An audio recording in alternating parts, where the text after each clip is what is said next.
sitios estuvo mucho más alto, efectivamente, en Japón, en Europa, pero ha bajado también. Parece que está en alrededor de 4, ya tampoco es una maravilla. No sé si eso será suficiente como para sostener la exportación. Pero ¿qué hacer? ¿Cómo renegociar una cosa que en realidad es un contrato privado, entiendo, entre Shell, que es la exportadora, y la empresa esta federal de México? Comisión Federal de Electricidad, eso es lo que estamos cuestionando, y te digo por lo siguiente, ¿no? Primero quiero decir que el gas llega a Lima en agosto de 2004 y el contrato de exportación se firma en el 2006, ¿no? O sea, recién. Pero el tema fundamental es que, desde nuestro punto de vista, estos contratos de exportación, donde el Estado no tiene nada que ver, pero nada, porque hay un contrato entre el lote 56 y Perupetro. Ya. Ahí tiene que ver el Estado y el lote 56 es el que tiene que ver cómo se paga la regalía. Luego hay un contrato entre el lote 56 y Perú LNG, que es lo que falta del gas. Y luego hay un contrato entre Perú LNG y Repsol, hoy día Shell.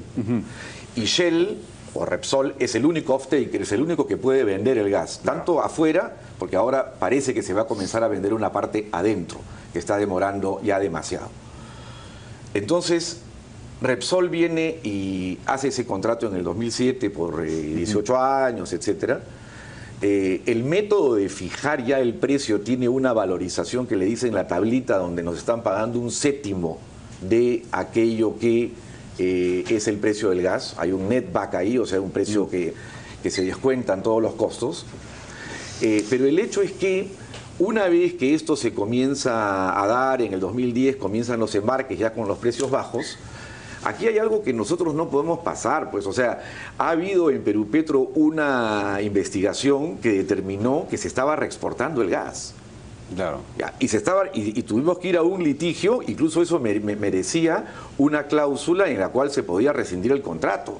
Se optó por ir al CADI, la empresa perdió, nos tuvieron que devolver 62 millones de dólares, y a mí lo que me sorprende... Y esa es una práctica, digamos, me imagino que eso tiene que ver con el hecho de que están pagando muy poco en México y entonces claro, exportan. Pues, pero no hay forma de decirle a Perú, oye, claro, te voy a sacar la vuelta. Evidentemente eso está mal. Está muy mal. A ver, espérate, y para terminar ahí el tema, entonces... Pero de repente esta es una práctica sistemática. Es que ahí viene el tema. Entonces... ¿O no? No. Yo creo son 6 embarques. Yo creo que sí. No, o sea, a ver, perdón. A ver, ¿qué cosa dice Jaime Lo que Pinto? pasa es que yo quiero saber qué tipo de sociedad aspiramos. No nos vayamos pues, a qué tipo, No, por favor, Jaime Pinto. Hemos firmado unos contratos. ¿Qué sociedad? ¿Qué sociedad contractual? No, hemos firmado unos contratos.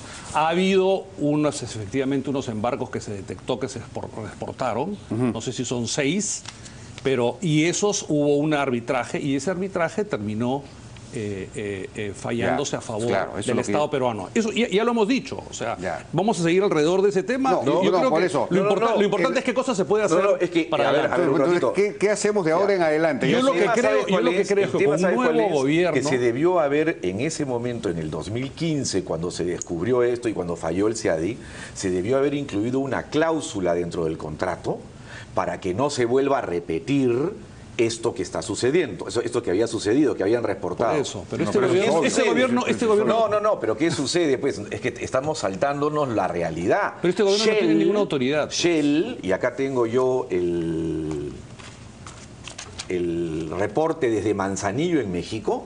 Shell ha hecho 7 exportaciones a través de Trafigura con gas peruano a México, que lo ha pagado a 14, 15 dólares el BTU.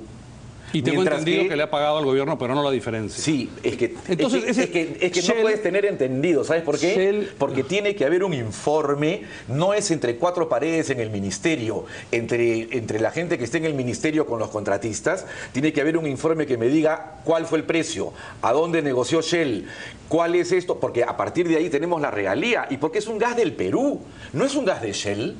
O sea, el tema aquí es que si nosotros no comenzamos a reivindicar, y esa es la sociedad que queremos, ¿cuál es la respuesta? Una sociedad donde haya una direccionalidad con respecto al gas, y no que venga una empresa, se lleve el gas fuera de México, y después viene otra que es Shell y lo vuelve a vender dentro de México a un segundo precio. No, pues. Yo lo que digo es... ¿Cómo es que Va a haber un esto nuevo es verdad, gobierno. que se han perdido a un segundo precio, hay dos precios? Pero se ha pagado al Estado peruano. ¿Pero qué se ha cantidad? pagado al Estado peruano. Yo no sé la cantidad, pero yo sé que se ha Pero pagado al Estado debiéramos peruano. saberla, pues. ¿Por qué no pedimos al Ministerio de Energía y Minas que nos diga qué cantidad es? ¿Qué cosa O podemos sea que hacer? en la práctica no está funcionando los $2. ¿Qué por cosa CBTU. podemos hacer? Creo que entiendo. ¿Qué cosa es lo que podemos hacer? Va a venir un nuevo gobierno que va a tener un poco más de liderazgo que este. Este gobierno no ha tenido ningún liderazgo, cero liderazgo en este tema. Siendo nacionalista. Entiendo que el señor Merino viajó a México para ver si podía hacer algo. Hace como 3 años de esto. Nunca pasó nada, cuando ya efectivamente estaban cayendo los precios. Shell es una empresa muy seria. O sea, Shell fue el que descubrió originalmente estas inmensas reservas de camisea.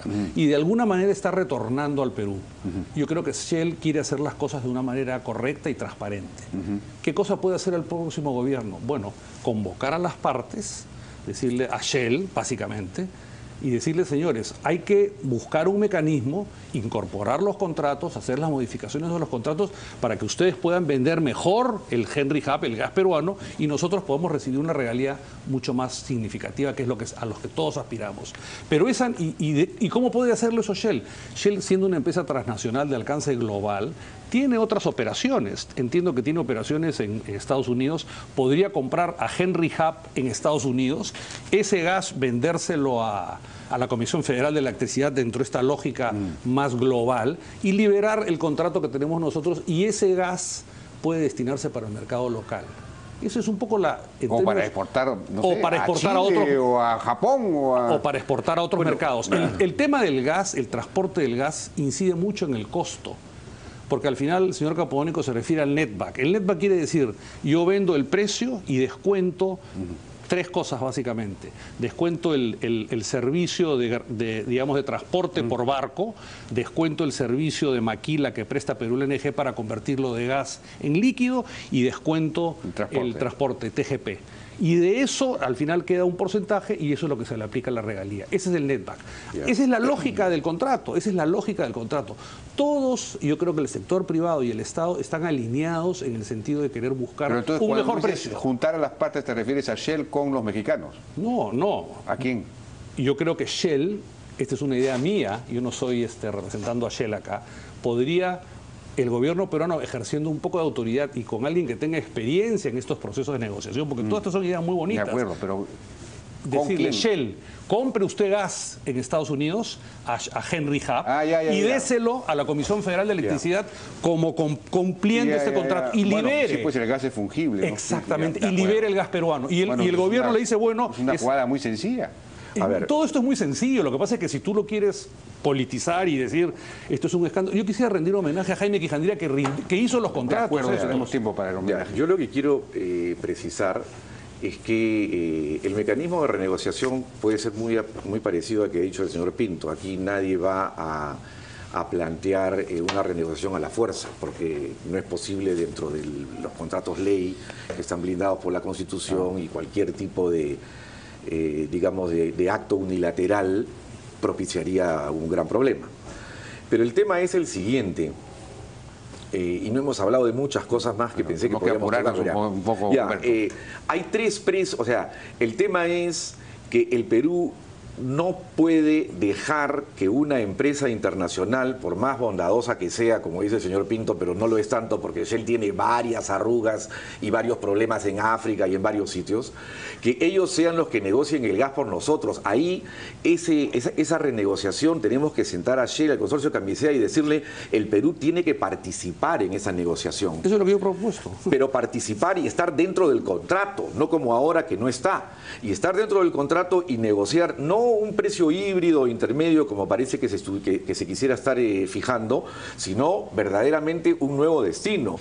Y yo pienso que acá el nuevo gobierno, claro, tendría que tener una mejor relación con México. Esos destinos son o Japón, o Chile, claro, o Europa. Pero esos destinos pagan precios mucho mayores que el otro, ¿no? Parece que están pagando, en este momento ya no es mucho más. En Asia está en 4.20 hoy día el equivalente, que es el JKM, está en 4.20. Claro, pero el tema es si nosotros intervenimos o no, o cada vez nos van a decir, ya se reportó acá, se hizo esto, se hizo el otro. Nosotros lo que queremos es un proceso ordenado. Y justamente lo que ha habido desde el 93 en adelante, y ese es un cuestionamiento que tenemos, es que todo ha sido dejado a la oferta-demanda y al mercado y a las empresas en general. Y ahora tiene que haber una mayor participación del Estado para ordenar las cosas y buscar que tengamos un equilibrio. Yo estoy de acuerdo con eso. Tiene que haber un liderazgo de parte del Estado. Las empresas no resienten eso. Pero eso de decir yo quiero fiscalizarte y meterme en el contrato... Claro que sí. La lógica... Sí, hay un mecanismo de fiscalización, desde luego. Pero, de nuevo, estos son contratos que se firmaron en un contexto mundial de la energía completamente distintos. Yo tengo unas declaraciones de López, el que fue candidato a la empresa mexicana. Dice, la intervención de Repsol para la compra de gas licuado a lo peruano y su venta a la Comisión Federal de Electricidad para la generación de energía eléctrica costará 21.000 millones de dólares a México entre el 2011 y el 2016, debido a que el gobierno de Felipe Calderón aceptó adquirir combustible a una empresa con base al Henry Hub, el más caro del mundo.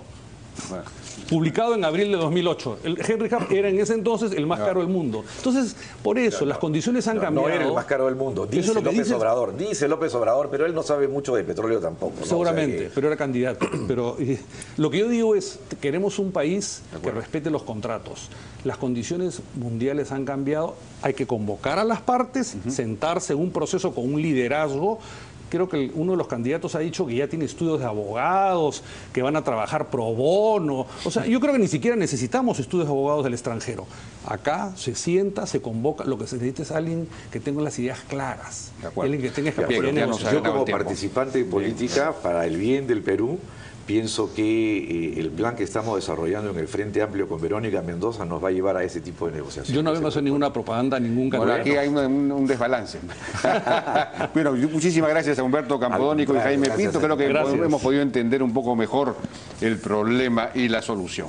Vamos a una pausa y regresamos ahora con José Dextre, presidente de FIPES.